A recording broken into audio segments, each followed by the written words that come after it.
대장TV 영상만 보다가 드디어 처음으로 임장하신 분의 내용을 말씀드려 보겠습니다. 이분은 관리실 및 부동산에 들어가서 시세조사 및 미납관리비에 대해서 정확하게 체크를 하셨고, 심지어는 물건지에 방문해서 수업 체크까지 하셨습니다. 오늘 부동산 경매 초보자가 A서부터 Z까지 어떻게 임장하는지 낱낱이 말씀을 드려보겠습니다.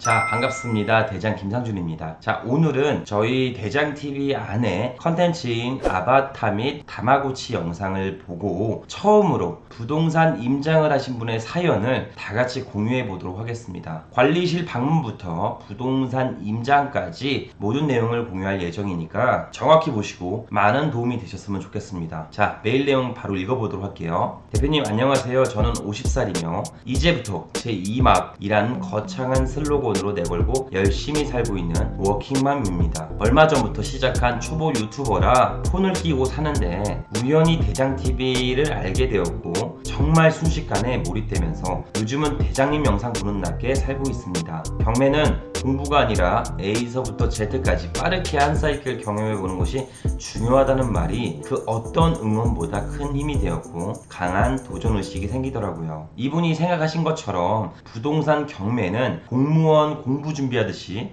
초급, 중급, 고급 나눠서 6개월 내지 1년 동안 공부해야 되는 게 아닙니다. 법원에서 제공하는 이 시스템을 정확하게 숙지만 하면서 실전에서 경매 투자를 하면서 경매 근육을 쌓는 게 더욱 중요합니다. 어떤 분들은 배당 공부나 유치권 배제 소송이나 선순위 임차인 및 무상 임차인을 확인하는 방법, 지분 소송 등 공부만 지속적으로 하면서 실제로는 투자를 하지 못하는 분들이 너무 많이 있습니다. 그러면 넘쳐나는 정보 속에 갇혀서 결국에는 경매 투자를 하지 못하고 포기하게 되는 일이 허다합니다. 요즘엔 유튜버나 수많은 강의들이 있죠. 이 중 대학력 있는 임차인이나 유치권, 지분 등으로 돈을 벌어야 한다, 이런 내용들을 많이 보셨을 겁니다. 그 강의를 하시는 강사님들은 수많은 경매 근육을 키워서 돌파구를 찾았던 그런 분들입니다. 그분들이 처음에 뭘 했는지를 생각해 보세요. 그분들도 처음에는 소액 경매를 진행했습니다. 처음부터 요행을 바라지 말고 평생 하는 경매 투자 천천히 근육을 쌓으면서 무조건 이기는 경매 투자를 하셨으면 좋겠습니다. 적더라도 소정의 금액, 돈을 벌어야지 나에 대한 자존감이 생기고 지속적으로 경매 투자를 이어갈 수 있는 원동력을 만들 수 있습니다.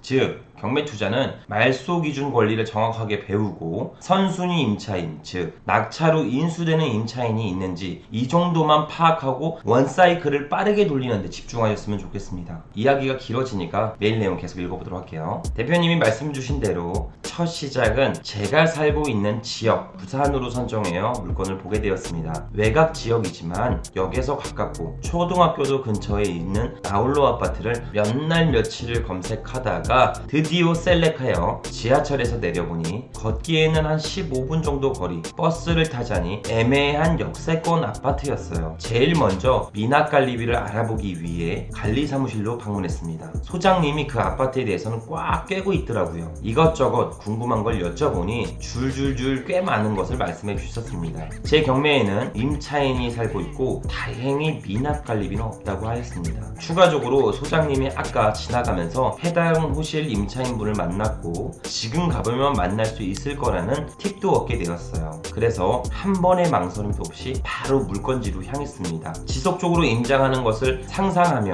연습한 게 도움이 되었는지, 아니면 대장님 다마고치와 아바타 임장하는 장면을 유심하게 본 게 효과가 있었는지 문 앞에서는 전혀 떨리지 않는 게 저도 신기했습니다. 다시 한번 문 앞에서 크게 심호흡을 한번 한 후 망설임 없이 너무 호기롭게 배를 눌렀습니다. 자, 영상 찍는 중에 제가 자꾸 자리 이동을 하는 이유는 햇볕이 이렇게 계속 들어와요. 들어와서 보기 불편하실까봐 햇볕이 들어오지 않는 곳으로 계속 이동하면서 찍는 겁니다. 아침에 영상을 찍으면 이게 좀 단점이긴 해요. 오후에는 제가 또 일정이 있어서 오전에 빠르게 영상을 찍어서 이렇게 이 자리 이동을 하는 점 양해를 좀 부탁드리도록 하겠습니다. 우선 해가 들어온 쪽과 안 들어온 쪽을 한번 비교해 드릴게요. 자, 해가 안 들어온 쪽이 이쪽이고 들어오면 이렇게 나와요. 그럼 제 얼굴이 아예 안 보이죠. 원래 이렇게 찍는데 좀 이렇게 찍는 점 양해 좀 부탁드리도록 하겠습니다. 이분처럼 첫 임장에 띵동하는 용기가 저희 대장TV 영상을 실시간적으로 보고 제 영상 중에 제가 많이 띵동띵동 누르면서 많은 임차인을 만나는 장면을 보여드리죠. 이런 부분들이 어떻게 보면 간접 체험이 진행이 돼서 실제로 임장 체험 때 많이 떨리지 않았던 것 같습니다. 자, 이분처럼 임장 때 벨을 눌러서 해당 집을 볼 수만 있다면 경매 투자의 단점인 치명적인 하자 부분을 보완할 수 있어 수익률은 극대화될 수 있습니다. 추가적으로 임장 시 정확한 동선과 체크리스트를 준비하지 않으면 그냥 아무런 정보 없이 동네 한 바퀴 쭉 돌다 그냥 돌아올 수 있어요. 그래서 제가 임장 시 꼭 준비해야 되는 체크리스트 몇 가지를 말씀드리도록 하겠습니다. 자, 첫 번째로는 해당 부동산의 외적 내지 내적으로 치명적인 하자가 있는지 체크하셔야 되는 부분입니다. 외관상의 건물 누수 혹은 외벽에 큰 균열은 없는지, 또한 낙찰받으려고 하는 물건지가 탑층이라면 옥상에 올라가서 방수 페인트 여부가 확실히 발라져 있는지를 확인하셔야 합니다. 더 나아가 물건지 안에 집 안의 하자와 윗집 아랫집은 체크하셔서 치명적인 하자가 없는지를 체크해 보시는 게 중요합니다. 두 번째는 관리단에 방문해서 미납관리비를 체크하시고 그 미납관리비의 공용 부분과 전용 부분을 나눠서 어느 정도의 금액으로 미납되어 있는지 체크하시는 게 좋습니다. 또한 아파트의 경우는 하자 보수가 관리실에 신고 들어온 게 없는지도 체크해 보시면 좋을 것 같습니다. 자, 세 번째로는 중개사무소에 방문하셔서 매수자 및 경매 투자자 입장을 병행하면서 문의해 보시는 게 굉장히 중요합니다. 매수자 입장에서는 내가 낙찰받으려는 물건과 비슷한 구조를 구성하여 급매로 매입할 수 있는 부동산이 있는지 문의를 하면 스펙이 비슷한 물건의 금매 가격을 정확하게 알 수가 있습니다. 그 외에 경매 투자자로는 낙찰가와 금매가를 정확하게 고지를 하여 중개사분들에게 최대한 심플한 대답으로 금매가로 판매가 가능한 여부를 문의해 보시면 좋을 것 같습니다. 마지막 네 번째, 인근 주민센터에 방문하여 전입세대 열람을 통해 실제 낙찰후 제가 명도해야 되는 인원 파악과 경매 법원에서 제공하는 전입세대 열람과 일맥상통한지 비교해 보시면 좋을 것 같습니다. 참고로 경매 정보지를 출력해서 가셔야만 전입세대 열람이 가능하니까 꼭 출력해서 방문하시면 좋을 것 같습니다. 그 외 역사와의 거리 혹은 주변 상권의 인프라 등은 로드뷰로 충분하게 보시고 방문하시면 좋을 것 같아요. 자, 요약하자면 첫 번째, 건물의 내외관에 대한 치명적인 하자 여부 체크. 두 번째, 관리단에 방문해서 공용 부분과 전용 부분을 나눠서 미납된 관리비가 얼마가 있는지 혹은 해당 호실에 대해서 CS 문의가 들어온 게 있는지를 체크해 보시면 좋을 것 같습니다. 그리고 세 번째, 물건지 주변 공인중개사 사무실에 방문하셔서 매수자 입장 그리고 경매 투자자 입장에서 병행하면서 문의해 보셔야 될 것 같습니다. 마지막으로 주민센터에 방문해서 전입세대 열람 후 내가 명도해야 되는 인원이 누군지 혹은 경매 법원에서 제공하는 전입세대 열람 내역과 동일한지를 비교 분석하시면 좋을 것 같아요. 자, 메일 내용 계속 읽어보도록 하겠습니다. 벨을 누르니까 순박한 인상 주인의 아주머니가 선뜻 문을 열어주셨어요. 저는 깍듯이 인사를 하고는 임차인 분에게 경매 입찰하려고 하는데 집을 한번 볼 수 있겠냐라고 했더니 그분도 처음 있는 일이라 잠시 집을 보고 가라고 하셨어요.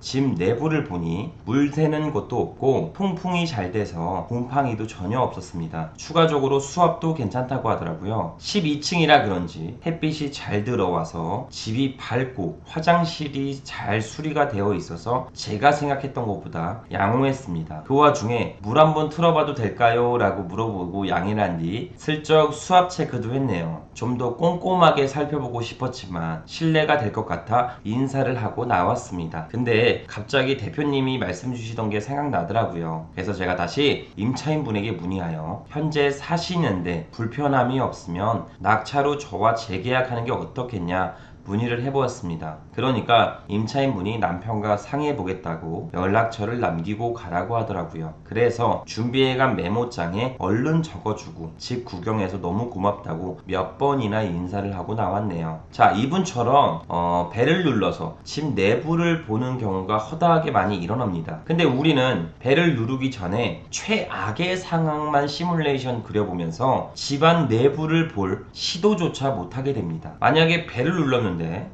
나한테 욕을 하면 어떡하지? 배를 눌렀는데 험상궂은 사람이 나와서 나한테 해코지하면 어떡하지? 이런저런 생각으로 결국 시도조차 못하고 포기하게 되는 경우가 허다합니다. 자, 생각해보세요. 저희는 불난집에 부채질하는 사람이 아닙니다. 저희 경매 투자자들은 임차인의 보증금을 지켜주며 채무자의 빚을 유일하게 변제시켜줄 수 있는 존재입니다. 그러니 부동산 경매 투자할 때 꼭 인지하고 임장하셨으면 좋겠습니다. 단 경매 투자가 처음이라면 멘탈이 약할 수 있으니 세입자 말고 채무자가 직접 거주하는 물건들은 배를 눌러보시는 건 우선 패스하셔도 좋습니다. 단 그만큼 인테리어나 유지 보수 비용을 조금 더 보완하셔서 입찰가를 작성하시면 좋을 것 같습니다. 메일 내용 마지막으로 좀 더 읽어볼게요. 그 다음 곧장 아파트 입구에 있는 부동산으로 향했습니다. 인터넷에 나와 있는 아파트 시세 및 실거래가는 외울 정도로 검색하고 갔어요. 그래도 현장은 다를 수 있으니 제가 낙찰받은 뒤 수리를 끝낸 후 얼마 정도의 금매로 내놓으면 잘 팔릴 수 있겠냐고 여쭤봤더니 소장님의 우호적인 대답을 받았습니다. 그리고 연락처도 남기고 가라고 해서 연락처도 남기고 왔네요. 추가적으로 소장님이 꼭 낙찰받아서 오라고 응원까지 해주셨습니다. 끝으로 아파트 입구에서 버스를 기다리는 동안 경비실에 들러 또 궁금한 걸 죄다 여쭤봤어요. 특별히 살기에는 불편한 건 없는데 주차 공간은 좀 부족하다고 버스 시간표도 찍어가라고 하시더라고요. 임장을 우째 끝내고 돌아오는 길에 나도 셀카봉으로 첫 임장하는 모습을 찍어 유튜브에 올릴 걸 생각에 너무 아쉬웠습니다. 걱정을 태산같이 했는데 생각보단 어렵지 않은 것 같고 다음엔 더 잘할 수 있다는 그런 자신감까지 생기면서 제 자신이 오늘 너무 뿌듯했습니다. 자, 여기까지 오늘 부동산 경매에 첫 임장하신 분의 스토리를 전부 공유해 드렸습니다. 이 내용 외에 본인이 그 임장한 물건의 권리 분석도 잘 한 건지 저한테 체크해 달라고 보내주셨는데 그 부분은 전혀 이상이 없어서 오늘 내용에는 우선 패스하도록 하겠습니다. 그리고 이분이 낙찰되시면 낙찰된 히스토리까지 전달해 주기로 했으니까 그때 다시 한번 더 공유해 드리도록 할게요.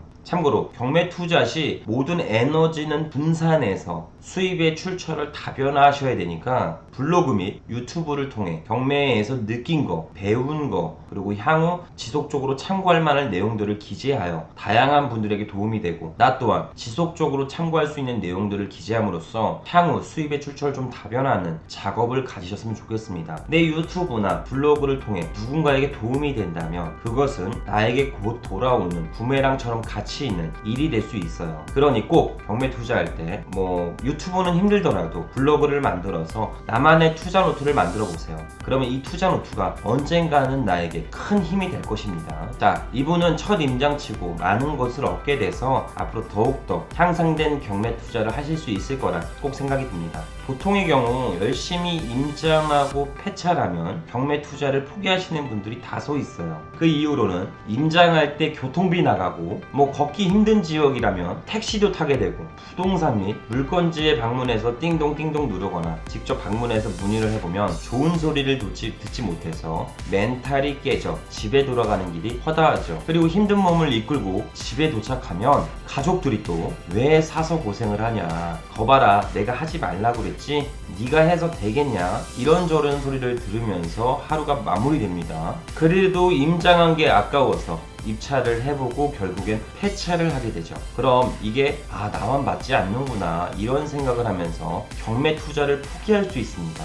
그래도 조금은 경매 투자에 대해서 배웠으니까 이리저리 알아보다가 결국에는 분양 홍보사에서 얘기하는 오피스텔 같은 거를 하나를 분양받고 마무리가 되죠. 결국에는 거품이 낄 대로 낀 오피스텔을 분양받고 오도 가도 못하는 신세가 될 수 있습니다. 부동산 경매는 특별한 기술력을 갖고 어떠한 라이센스를 갖고 어떠한 지식을 얻은 사람들이 잘하는 것이 아니라 오래가는 사람이 잘해진다는 내용을 꼭 인지하시고 명심하면서 경매 투자를 중장기적으로 보셨으면 좋겠습니다. 오늘 내용은 여기까지 마무리하도록 할게요. 영상을 찍는 내내 제가 자리 이동을 계속하느라 조금 보실 때 어지러울 수 있다라는 생각을 가질 수 있는데 추후에는 조금 이 빛 들어오는 걸 좀 최대한 차단해 보면서 영상을 찍도록 하도록 하겠습니다. 자, 오늘도 긴 영상 시청해 주셔서 감사드리며 항상 행복하고 건강하셨으면 좋겠습니다. 감사합니다.